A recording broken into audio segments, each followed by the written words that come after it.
America और Europe में बढ़ते बैंकिंग संकट को देखते हुए रिजर्व बैंक ने देश के सभी बैंकों से रिटेल लोन पोर्टफोलियो पर निगरानी बढ़ाने के लिए कहा है और साथ में ये भी कहा है कि असुरक्षित कर्ज के पोर्टफोलियो पर ज़्यादा ध्यान दिया जाए, इससे ज़्यादा ना बढ़ाया जाए। जून 2020 से लेकर अब तक बैंकों के असुरक्षित कर्ज के पोर्टफोलियो में 300 बेसिस पॉइंट की बढ़ोतरी हुई है। सर, कौन कौन से कर्ज शामिल हैं इसमें? और जैसा पिछले हफ्ते हमने मनी सेंट्रल में डिस्कस किया था कि आरबीआई को चिंता है बैंकों के मॉडल की, एक खतरा वो आते देख रहे हैं, क्या यही वो चिंता है?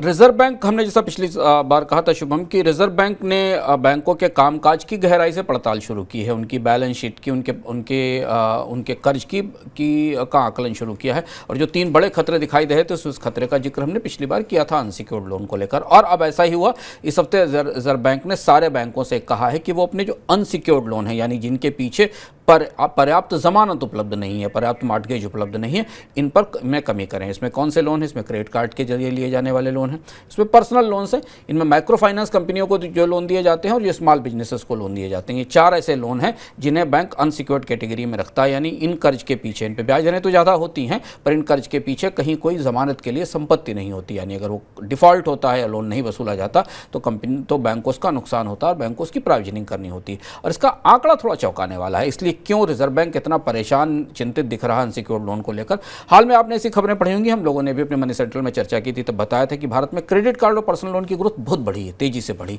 और ये वो अनसिक्योर्ड लोन का हिस्सा है, सुरक्षित लोन का हिस्सा है जो तेजी से बढ़े। आंकड़ा ये बता रहा है कि भारत में जो के रेटिंग्स की रिपोर्ट बताती है कि जो अनसिक्योर्ड लोन है वो करीब करीब ताजे आंकड़ों में 2.49 लाख करोड़ रुपए हो गए हैं।